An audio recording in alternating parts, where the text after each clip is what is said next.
This is Isaac Morehouse. Welcome to the podcast where we discuss education, entrepreneurship, big ideas, how to put them into practice in the real world, and above all, how to live free. So I talk a lot on this show about how to be more productive, how to get the most out of your day, how to consistently create and overcome all the obstacles and challenges. My guest today is one of the most productive and creative people I know, Jeffrey Tucker. He is the author of multiple books, some great titles in there like Bourbon for Breakfast, A Beautiful Anarchy. And he's the author of hundreds, if not thousands, of articles and blog posts. He is a curator, creator, cultivator of digital communities, a huge advocate of bringing all kinds of resources into the digital world, fighting against protections and barriers put up by intellectual property. He's become kind of an expert on cryptocurrencies, digital communities. He travels all over the world to speak. And I really am excited to talk with him today about how he is three things at once that don't always go together: productive, personable, and a partier, a hardcore partier. So help me. I was going to say, help me welcome Jeff Tucker, but there's no live audience to clap. So Jeff Tucker, welcome to the show. Okay. Yeah. Hey, thanks so much. So this is a fascinating topic. I really like this topic. I've been almost sure for a very long time that most of us radically underestimate what we're capable of doing. That we put limits on ourselves. We define ourselves like, well, I'm a this or I'm a that. I can only work such and such hours a day. I already did something yesterday, and I can't possibly do it again today. Whatever. And I don't know. I just think we all underestimate our own potential. Our minds are actually, we're not good governors of our brains in a way. And so I really believe in pushing myself extremely hard to test the limits and just see how far you can go. Yeah, well, I mean, that's very clear to me. So that's kind of what I really want to pry in and figure out how you've gone about discovering this and what your process is. So every time I see you, everywhere I go, if I go to a conference or an event, it doesn't seem to matter where it is, you're always there. And then like 2 hours later, I'll see on Facebook that you're like another country away giving another talk. I swear, I mean, you're everywhere. And not only are you everywhere, you're like, I go to bed and you're one of the last guys up, hanging out, meeting everybody, getting drinks with people, having a great time. You always seem to be in a good mood. And yet I know a lot of people that go to a lot of events and do a lot of partying, but none of them are as productive as you. You correct me if I'm wrong. You write 1,500 words a day, pretty much every day. Is that right? Yeah, that's right. And you have to do that really because the more you do it, the better you get at it. You know what inspired? I had an inspiring comment that was made to me years ago by Henry Hazlitt. Because I knew him like right before his last years of his life, and I asked him how it is that he wrote so much, and did he ever get writer's block? And he said to me with a little bit of a surprise, and he said, "Well, I'm a writer, so no, I don't have writer's block any more than if I, was a bicycler for a living, I could have bicycle block. You just do it because that's your job and that's what you do."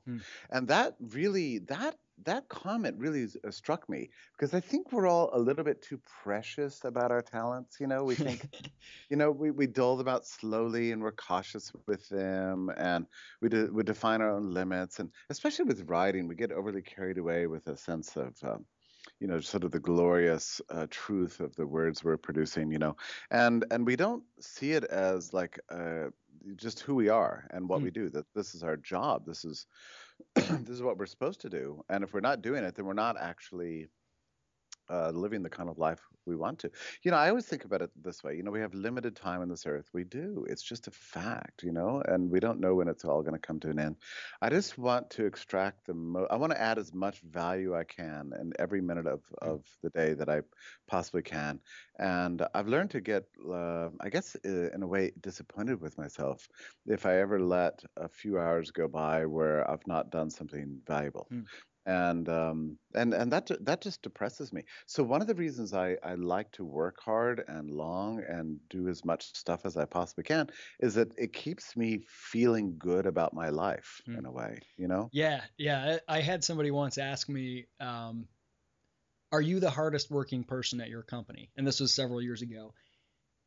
And I've always been probably one of the hardest working people at all the jobs I've had. And I thought about it for a minute. And then I thought, well, the fact that I have to think about it probably means no, if I can't immediately answer that. And then I thought further, and the more that sat with me, I thought, okay, well, value creation and working hard are not necessarily the same thing. So it's not just, oh, I put in the most hours or I'm stressed the most, therefore I'm creating value. I completely agree with that. It's not so much, and even if you have a reputation as being a hard worker, you can get away with slacking sometimes because you've built up a good reputation. People will give you some leeway, but it's not so much that I owe it to the company or the employees, or that I have to be working a certain amount of, working really hard. Otherwise they'll be upset. It's more for me, when I'm not working hard, I'm just less happy. I'm just less happy on Yep. like a deep sort of soul level. It's like you kind of Right. know when you're slacking a little bit, and it doesn't feel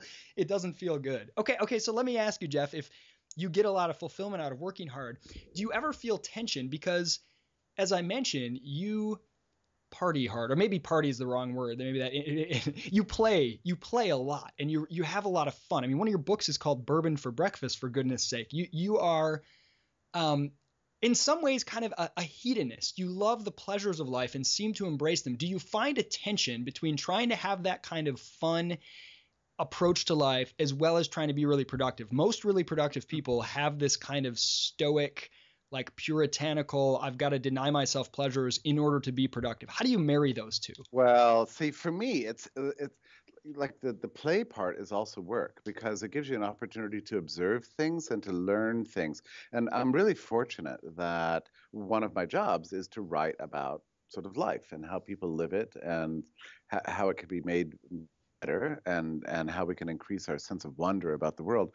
So to be in a sort of social setting, in a situation, I'm always encountering all kinds of things that feed my brain and give me sort of good fodder to write about later. This is the thing that you discover, from trying to be creative, is that you never really know where your creativity is going to come from, where the next coolest idea is going to come from. So I find that these social situations actually blend very well into what I do, Mm. because they stimulate my mind.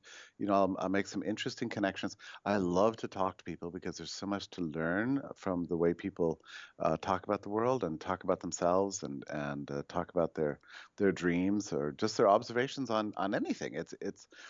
I find, I guess, I just find every aspect of life really interesting, and worthy of examination and turning over in my own mind. So I find that the two really work together, Mm. and in a beautiful way. I don't like to think of play and work as really separate. I Yeah. like to blend them. In fact, I play. It's a little funny, but I play better when I think of it as work. Interesting. Yeah, many Yeah. people would say, "Oh, I work better if I think of it as play." But you actually, that's really interesting.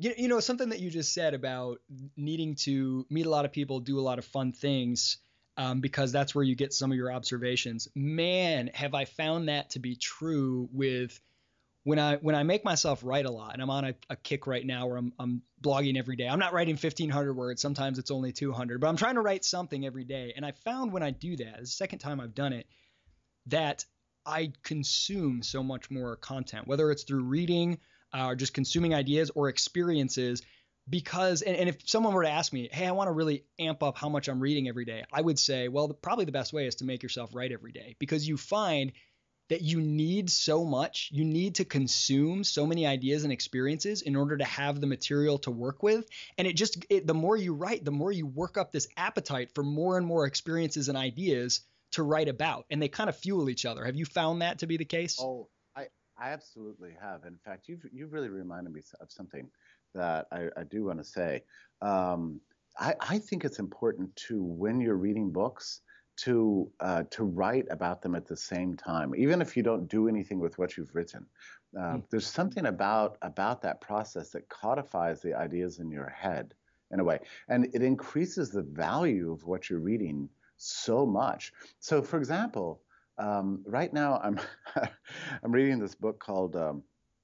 It's a funny book. I'm actually reading two books at the same time right now. I'm reading Atlas Shrugged for the first time, if you can believe it. I know that's shocking. Wow. So I'm keeping, yeah. So I'm keeping a kind of a diary of the book as I read it, So it keeps me multitasking. So I'm reading. If there's a good observation, a good thought, I just write it out. If something's in my head, I just put it down.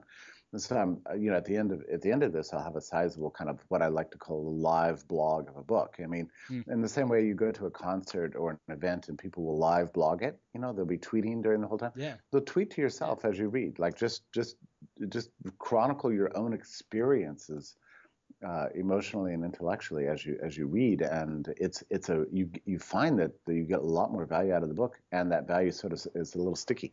So at the same time I'm reading that book, okay, this Atlas Shrugged is one of the most important books of the second half of the 20th century. Certainly, some people say it's the second best-selling book compared to the Bible.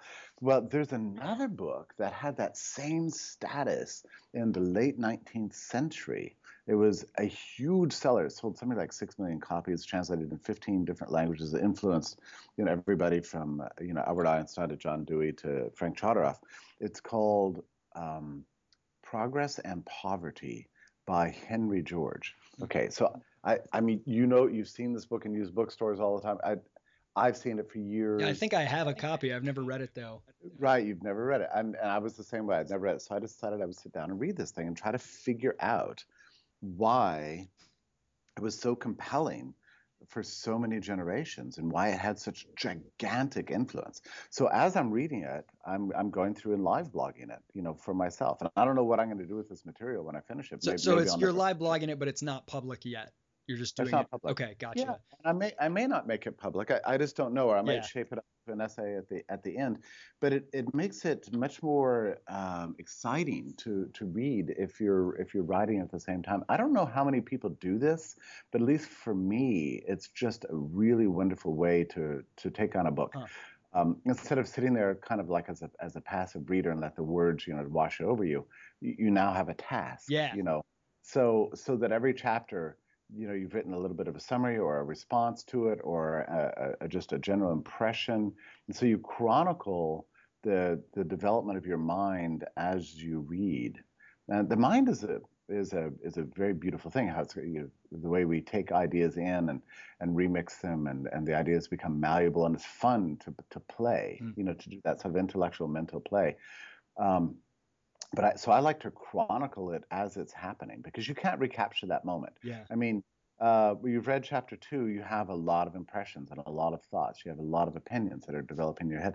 By the time you get to chapter 9, you might have already forgotten the state of your mind at chapter 2. Yeah, oh, absolutely. So this is confession time now. I'm gonna confess to something I've always felt a little guilty about. You have experience in the Catholic Church, so you can hear my confession, I guess. And that is this. How long has it been since your last confession? I don't know that maybe since I was born. I'm not sure. So this is going to be a long. So I do this all the time when I'm reading. I write, but I almost feel a little bit fraudulent because I don't normally do it just personally. I'll publicly blog about it. So here's why I feel guilty about it. I'll grab a new book that I'm excited to read. I'll be like a chapter or even like 3 pages in, and I'll have this explosion of ideas from reading. Oh my gosh, yeah, this makes me think of this, blah, blah, blah. And then I'll go blog about, I'm reading so-and-so book and all these thoughts on it. And sometimes I never end up finishing the book. I end up moving on to other books. I try to usually, because I'm very goal oriented. I actually am trying to free myself from that need to finish books so that I can, consume more once I've gotten what I want out of them. But I have this feeling that like maybe I'm not allowed to say anything about a book until I've read it. And especially if it's a well-read book, until I've read it like 3 or 4 times and read commentaries on it, because there's always someone who knows a lot more. And there's always that danger of being seen as a fraud or someone who's pretending to be an expert. Now, I usually overcome that just because I'm impatient to get more content out, but I always feel a little bit weird about it. You know what I mean? I know. Well, we all feel insecure about that kind of stuff. I mean, one of the things you have to reconcile yourself to as a reader, as an intellectual, as a thinker, as a writer, is just recognize that there's somebody in the world who knows the topic better than you already. There's probably something already in print that is way better than anything you're about to write. I mean, like once you recognize that, then you can kind of move past that sense of insecurity and just recognize that there's probably going to be something valuable in what you say. You might not necessarily know what it is, but certainly it's valuable to you, Yeah. And but that's that's hard, actually. It's very hard. to get to that. It's very hard. And what you have to do, like you have to be like learn to be ridiculously honest with yourself as a thinker and an intellectual, which requires a certain level of humility. And also you have to be willing to make yourself vulnerable, to just get that rib spreader and put your heart out there on paper. I learned to do this.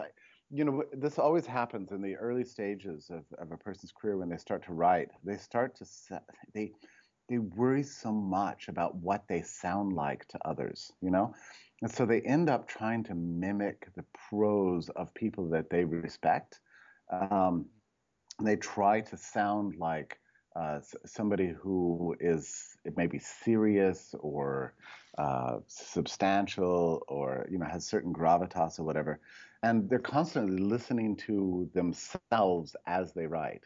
And this is not a good way to write, actually. You've got to get over that fear, that a sense of intimidation, and just be like just open and honest. So how do you develop? How do you develop your own voice? You have a Mm. style. You know how I always think of you kind of as like the Jerry Seinfeld. They used to say about Seinfeld, he's the guy that makes jokes about everyday stuff. You're the guy, super well read in the classical liberal tradition and the social sciences more broadly, a lot of even really obscure stuff through history. I'm always amazed at how much you read and you've read, but you're kind of, when you are being the most, I don't know, unique, your voice comes out the most when you're applying those insights to everyday stuff. It seems like every experience you have, you could touch a dirty doorknob and get some idea and write a history of doorknobs that would be just fascinating. Like you somehow are able to tie everything from shaving cream to so how did you come into that kind of for subject matter and your voice and your tone? How did you come into your own with that?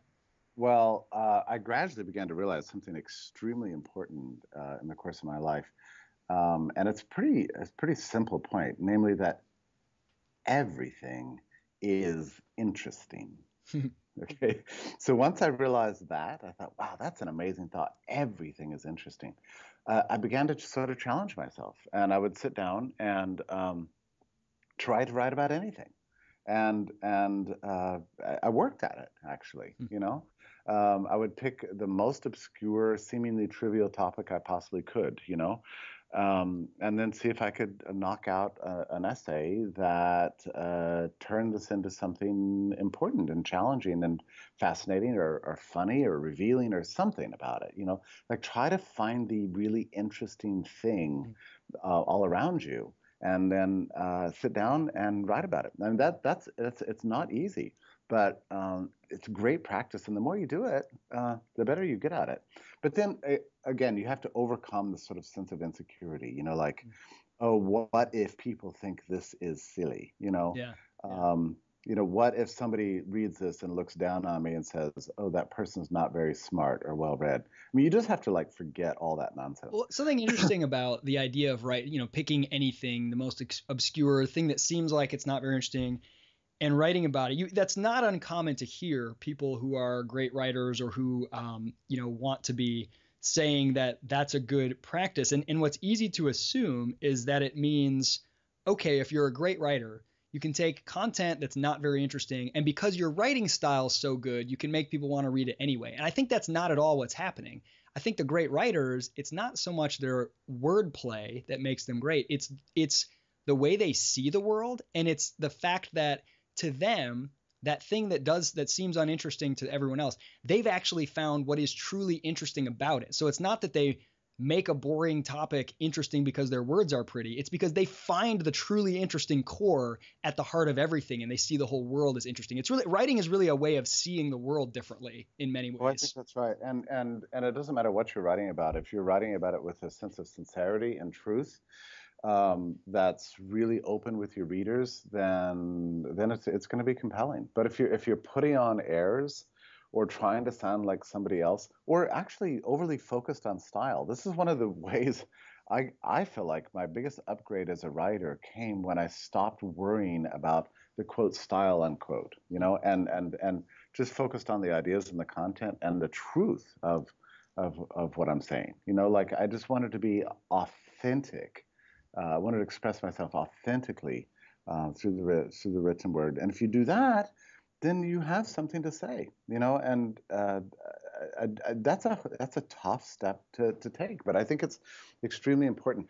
Readers are very good at spotting a hoax. Mm. Professors are very good at this. They'll get a paper uh, that seems like it's just sort of put on or written, to sound like somebody or something else, and they can spot it very quickly. This is not an authentic thing. But if a student instead is very honest and open and clear about his or her views on something, then the professor can recognize that too. And readers are very sophisticated. They can pick up a hoax really quickly. So what I try to do is I try to write as authentically as I possibly can. So if I'm at a fast food restaurant and somebody just gave me a hamburger that just blew me away, I'm going to write about it. I'm just going to do it.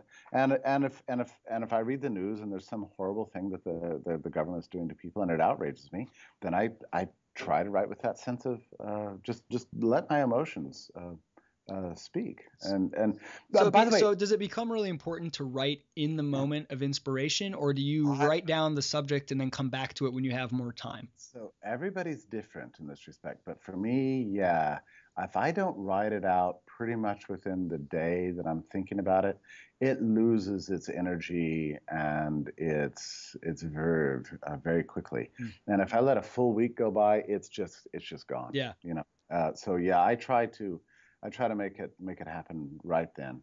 Um, by the way, some of the writers that I admire the most, that influence me, and of course, to be a good writer too, you have to read a lot. But I guess if I were going to list the ones that influenced me the most, it would be Oscar Wilde. I just think he's just the master of that sort of emotive, honest, pour your heart out kind of writing. And reading him really inspired me to just be as purple as I want to be, and not to pull back.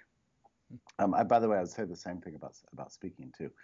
Another writer who had a lot of influence on me, just a sheer craftsmanship, is Albert J. Nock. I think Memoirs of a Superfluous Man is one of the great pieces of literature of the 20th century. I adore it.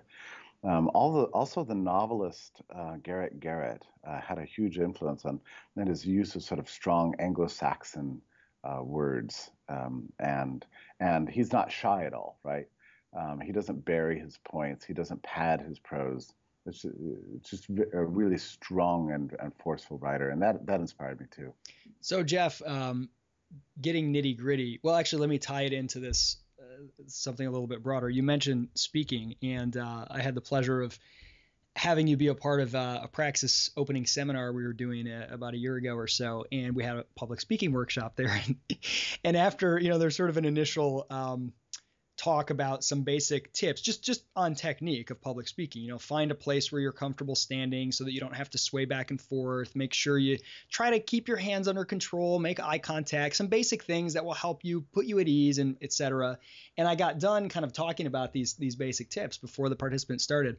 And Jeff was in the back, like kind of chuckling the whole time. And he said, "Man," he said, "you made me feel really bad." And I said, "Why?" I said, "You're one of the best public speakers I know." You go, "I know, but I break every one of those rules." So I started watching Jeff when I watched you give talks, and it cracked me up because I had never noticed before, because I think you're so good at connecting with the audience. But from a technical standpoint, you're like horrible, right? Like you're Yeah. standing, you're balancing on one foot and like leaning back and forth, and you're because you're totally in the moment. You seem to be breaking all the rules. And this is a broader theme, I think, with you certainly, and with some other very creative people I know, that you, from outward appearances anyway, it would seem that you just sort of break all rules and conventions and the typical tips and practices that make people able to perform consistently, be productive, be creative.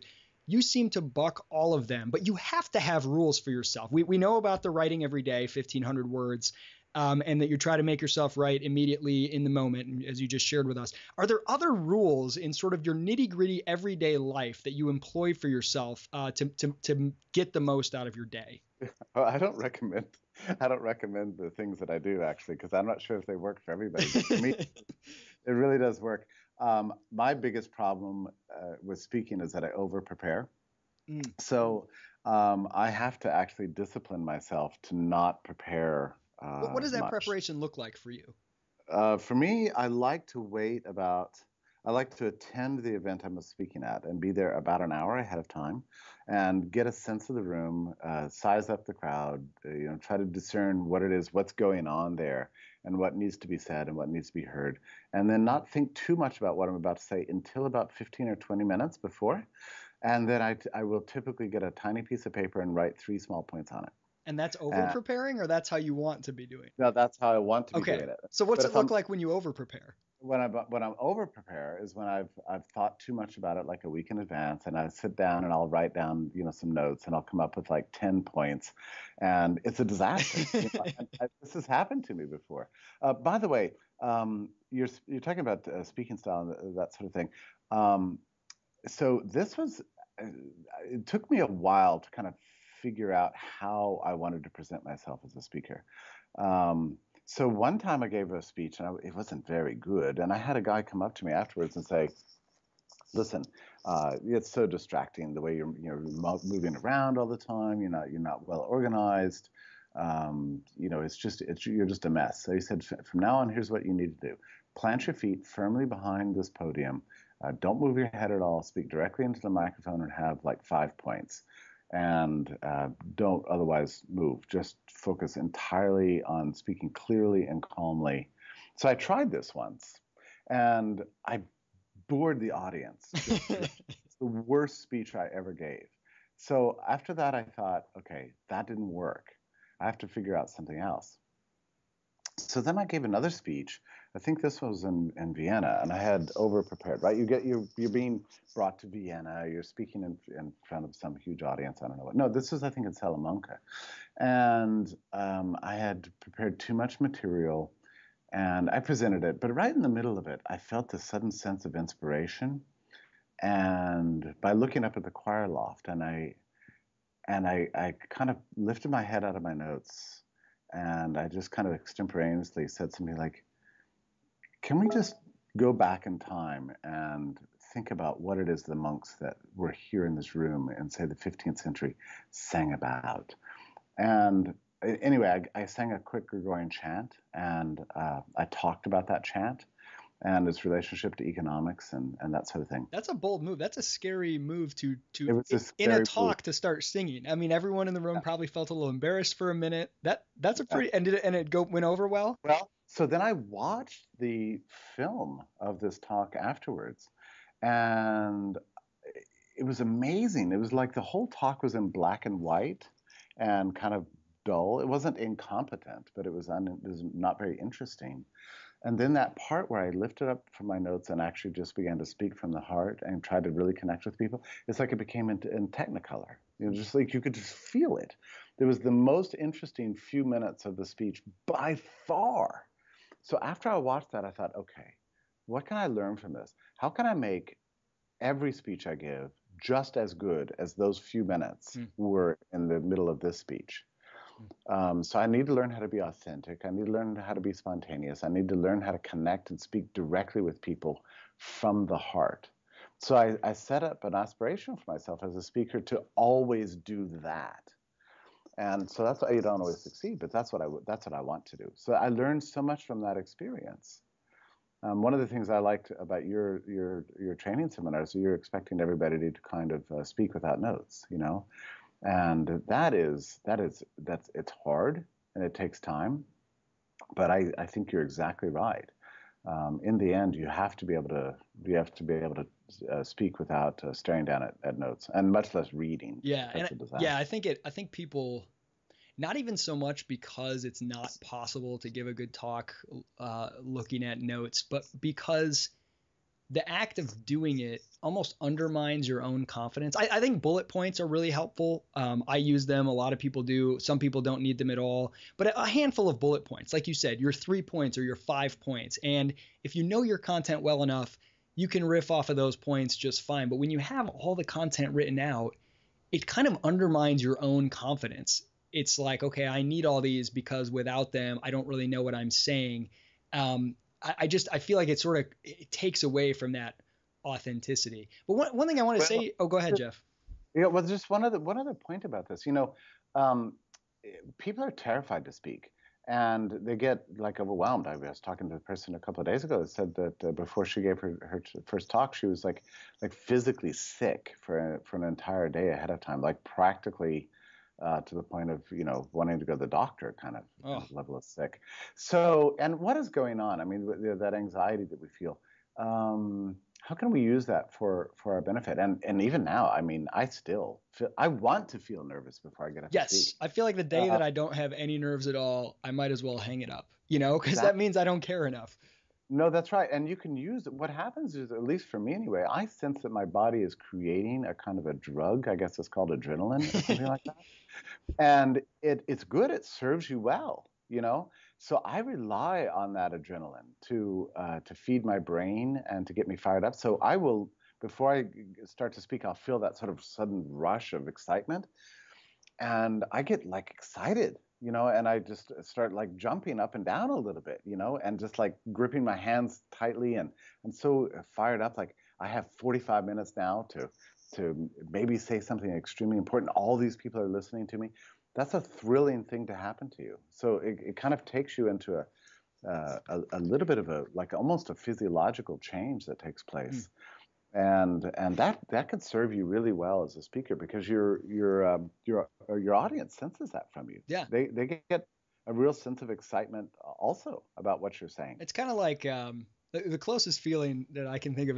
It's like if you're on a road trip and you're just driving on an open highway with no traffic, weather's beautiful, you got cruise control on. It's not bad. It's nice. You're kind of passively enjoying the process of driving. But there's something you couldn't keep it up for forever. But there's something really that makes you feel alive and in the moment to be driving with a decent amount of traffic, maybe some visibility problems, a little bit of rain. You're gripping the steering wheel. Your senses are so heightened and alert, and you're so conscious of your connection to that car and the speed and the dangers around you. And again, if you did it for a long period of time, you'd be exhausted. But in that moment, you're really driving. And that kind of adrenaline with a little bit of fear, you know the risk involved, it really sharpens your senses and brings you into the moment. It really does. It gives rise to new ideas. And by the way, I never have any hesitancy about if something just occurs to me at the moment, and I've never practiced it before. I've never heard myself say it before. I just go ahead and say it. I just throw it out Has that there. ever really bombed for you? Yeah, Like it's been yeah. like, oh, Sometimes I maybe I hit should have thought hit off. about that first, you know? Yeah, sometimes I suppose that I get a little bit reckless when I speak, but I think that listeners kind of like that. They can tell, Yeah, you take the that trade-off. you really, yeah, they can tell. I think again, authenticity is everything, and humility, and speaking from the heart, and just really offering yourself up as a servant to your Mm. listeners.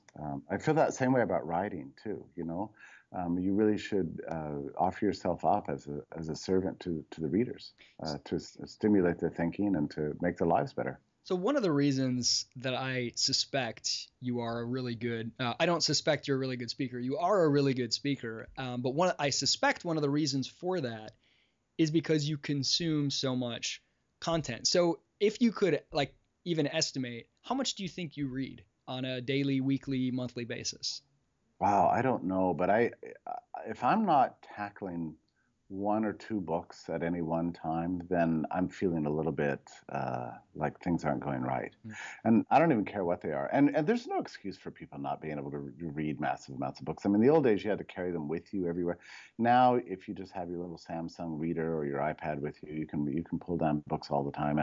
So there's just like every day I've always got my iPad open, blasting through some book. It'd be hard to say, like how many I read, but and it's not really about quantity, but I can tell, and I wonder if you feel the same way, Isaac, that if you're not like heavily involved in some kind of reading program, that you actually do feel a sense of intellectual drain, at some Absolutely. point. Absolutely. And the books that you read sort of fill up your mind in a funny way, and in ways you don't entirely expect. Like you could be reading a book about the history of forestry or whatever, and suddenly you'll have a great insight um, wages or plumbing or something else. I mean, yeah, the connections between things that our minds draw between things are always a little bit mysterious and unpredictable. Yeah. And that's what excites me the most, is just how the world of ideas is so kaleidoscopic in some way, you know. The, And I it's often I often feel like really dumb for it's like no matter how many times I learn certain lessons about myself, I seem to forget them. So one of those is every time I'm going through a period where I just feel a little bit flat, I'm getting a little bit restless, I'm kind of just Yep. not really on my game. And then I'll go read a book and realize, oh, I haven't been reading that much lately. This solves it every time. How do I keep forgetting this and let let myself slack? I know, and a lot of it is that, I think that we are all just a little bit lazy, just sort of naturally. We're afraid to stress ourselves out. I just think people need to just stop making excuses for themselves. I think the worst phrase in the English language is, there's several of them. One of them is, "I'm tired." Hmm. I mean, there's no surer way to make yourself tired than to say, "I'm tired." Somebody once told me, he said, Isaac, tired is nothing but a belief. And I said, okay, I'm kind of following you. That might be a little extreme. And he said, well, imagine yourself being the most tired you could ever be. And then someone says, the example he gave me didn't really work for me, but he said, then someone says, hey, there's a bunch of supermodels in the next room that want to hang out with you. Or someone says, hey, your house is on fire and your dog is trapped inside. Would you feel tired then? No, you wouldn't. You would immediately snap out of it. Now, obviously, there's a physical limit at some point, but so often when we feel tired, and I fall prey to this all the time, at the end of the day, I'm just tired. Oftentimes it's playing with my kids that suffers from it. Like they want to play some complex game that involves me running around. And instead I'm like, how about we play walk on daddy's back while I lay on the ground? you know, I'm just tired, but it is really that state of mind. If someone said, hey, if you drive an hour away, you can collect a $1 million check, I would jump up and be totally amped in a second. So it is really hard to overcome that mindset. That's a good example. Henry Hazlitt, in his wonderful book, I love this book. It's called The Way to Willpower. He was always embarrassed about it, but it's actually a wonderful book. It's written something like the early 1920s. He gives the example of it's the old-fashioned example that the wife asks the husband to after coming home from work to beat the rugs, which I think I guess you had to do before they were vacuum cleaners. So, and he says, look, I've had a long day at the office, just not the thing. But that same guy gets a call from a coworker that says, hey, why don't you come on over? We have a poker game. He's going to be over there in 3 minutes. So yeah, no, yeah, I'm tired. The other one that people make excuses that people say all the time is a kind of a great excuse that people offer for being unproductive is, I have no time. That's just not true. That's just so often not true. We say these things reflexively, but it's just oftentimes just not true. I try to say yes to as many things as I can in life. Really? So I've Yeah. taken it, to me, the opposite approach has been really valuable to me. I try to say no to almost everything except for the stuff that is like a definite, oh, hell yes, this looks amazing, because I find that streamlining is really helpful for me. That's interesting. And I probably could do more of that streamlining, but But I want to hear about your method. This I is do. really I interesting. I just say yes to everything, and I try to pack my schedule just as full as I possibly can. Huh. And I like to be in a little bit of a state of panic, rush all the time. So what I does a like that. typical day look like? Because if you're cranking out 1,500 words, like you've got to have some time that you set aside to just focus on one project and just create without interruption. Walk me through a typical day if there is such a thing. Well, I guess everybody's different, but I like to get up really early, so I like to be up by 5:30 or something like that, and I get most of my big creative work done before the rest of the world wakes up. Okay.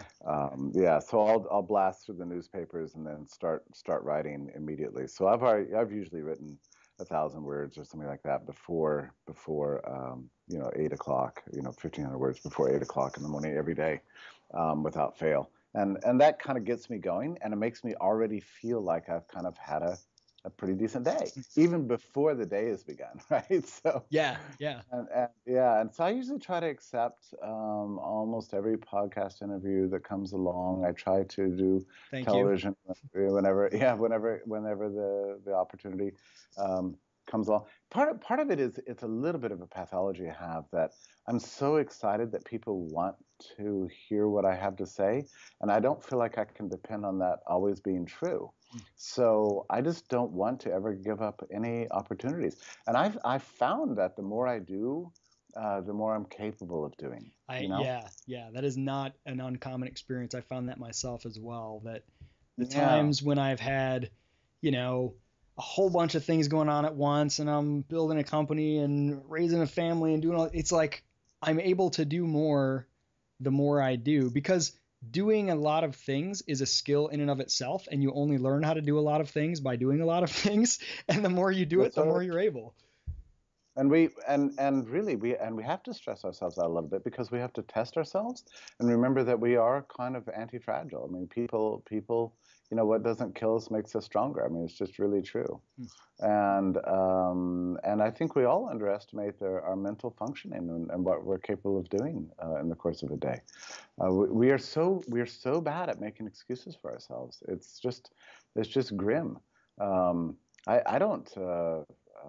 And I see it all around me. I'm now like leading a team of developers at Fee, and one of the things I'm trying to get everybody to realize is that we're all capable of doing vastly more than we think.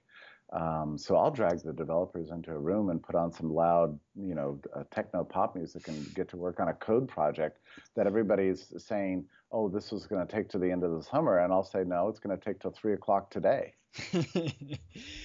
does that And does that tick people off? Do you lose credibility, or do you have to build some social capital first before you can push somebody like that? what happens is, yeah, at first people are annoyed because they'd rather be, posting on Facebook or something. But we grab them in and get them all inspired and feed off the energy of each other. And then by the 3 or 4 o'clock rolls around and the job is complete and we're all yelling and high-fiving each other, then you go home with a sense of like, wow, we're the coolest team that's ever existed. We just did something unbelievable. I mean, and that sense of a swelling sense of wild satisfaction you get from having done something amazing. Yeah. It's just irreplaceable. It can't happen every day, but when it does happen, it's like magic. So this is a good time to segue into the last thing I wanted to talk about, and I don't want to take too much more time, but so we've have our 3 Ps: the productive, personable partier, that is Jeff Tucker. We talked about being productive and being a partier, somebody who plays, enjoys life. I want to talk about this idea of being personable, because you are a writer, a creator. You're putting ideas out into the world all the time, and often very radical ideas. I mean, it's not uncommon for you to be writing articles about, hey, maybe this branch of government doesn't need to exist. Maybe we don't need government at all. Hey, maybe we should, pretty radical stuff that has, and it does, honestly, when you create things and you write a lot, when it doesn't even matter if you think it's radical, someone's always going to be offended. So I'm sure things that you produce and ideas that you've put forth have offended a lot of people a lot of times, but I never see you getting into arguments online or in person, or being defensive or calling people out by name. Like, you don't seem to have actual enemies. People might disagree with you, but you're such a likable, personable guy. Would you say that is just a part of your personality, or is this a conscious choice you have made as how to engage people who disagree with your ideas? Well, I've learned something very important over time, namely that you never know where the next really valuable idea is going to come from. And I've learned to also really appreciate people who take the time to disagree with me, even in very sharp terms, because it makes me think. I mean, it's like a gift. When somebody comes up to you and says, "You're completely wrong for the following reason," that does something to your mind because you immediately have to check yourself, right? And then you might change your ideas, you might firm up your ideas, you might be able to reframe it in a way that makes it exciting for that person. But your critics are your benefactors, and once I learned that, I began to look at everybody in a different way as potentially offering value to my life And I appreciate it. And I genuinely want to celebrate people who've taken the time to read something I wrote, even if they're taking the issue with it, because it's gonna make me stronger and make me a more compelling thinker. And they might have something to teach me. You just can't rule that out. One of the great lessons we learned from reading Hayek, which everybody should do, is that our Amen. knowledge is limited. It's limited, and none of us have the full truth. We just don't have access to that, but we can always sort of get closer to it. That's the name of the game, is just to always be headed in the right direction, really. If you can take And that broad insight from Hayek, that our knowledge is limited, and what we know, the facts that we know are very limited, and even if we, get a good group of smart people around us. So the emphasis for Hayek in the marketplace is it's on, we need to look to the process itself and understand that there's a great process for helping us access knowledge that we don't even have to necessarily know explicitly. We can sort of have access to it by participating in this great marketplace. And I think that concept of putting ourselves in a process that enhances our knowledge and gives us feedback when we don't know things, it's kind of what you were describing on a personal level of, you value the comments and the disagreements because that gives you access to information you didn't previously have. You can't know what's in people's heads, even though you'd like to, because it'd help you as a writer, but you kind of can when they give you feedback on things. it was true. I was telling the story a couple of days ago in Ann Arbor. I was just at the university there speaking, of a professor I had in college who taught a class on ethics. And the guy he just had this unfailing instinct for having the wrong views on practically everything. He was like an open communist, a moral relativist. Everything he said just struck me as just like weirdly wrong, 100% across the board.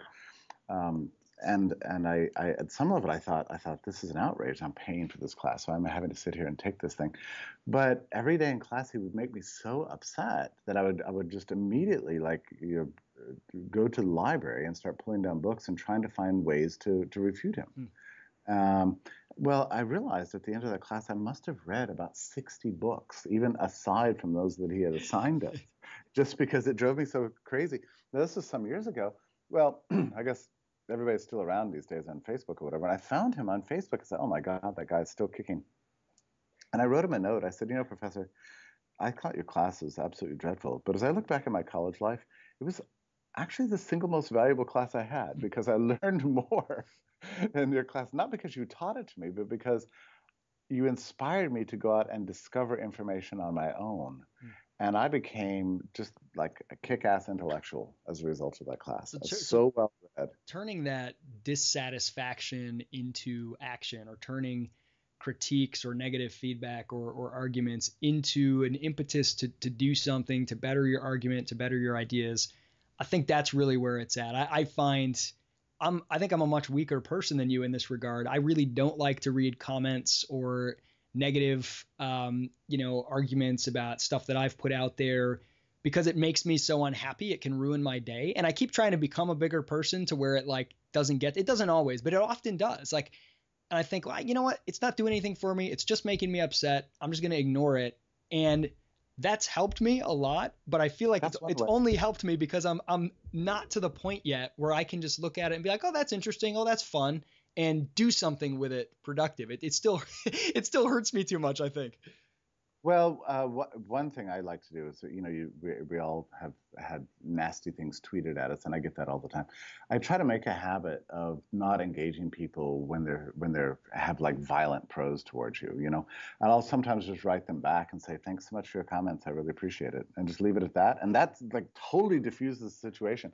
Another thing I'll do is I'll typically retweet anybody who's insulted me or attacked me. Yeah. And I just retweet them without comment.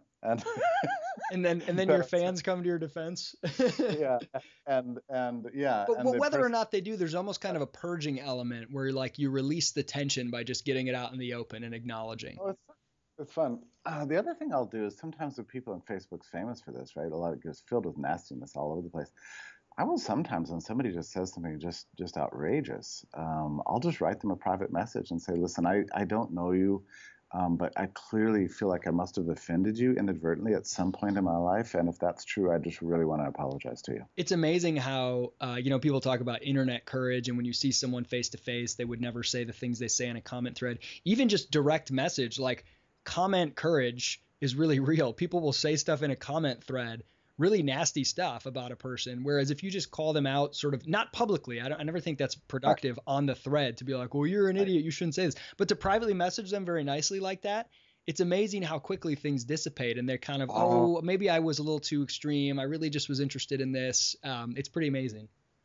I know no exceptions to that rule. Every time I've ever contacted anybody through private message and just preemptively apologized for however I might have offended the person, they always back down and go, "Oh my God, look, I really actually like your writings.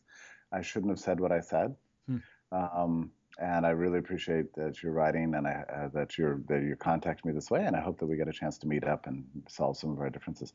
I mean, you can find the decency in people if you just look for it, Hmm. you know." Absolutely.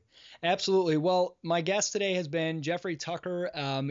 His writings can be found at fee.org, at liberty.me, where he writes every day. Jeff, is there anywhere else people should go to connect with you on Twitter, on Facebook? Yeah, I've got an official page on Facebook. I'm always looking for likes on that. And then, of course, my publishing site is tucker.liberty.me. And yeah, you can find me at Fee and lots of other places. So I Wonderful. appreciate it. Wonderful. Thanks so Jeff, much for yeah, you bet. This has been great. Hopefully we can have you on again. Love to. Thank you, Isaac. You All bet. the best to you.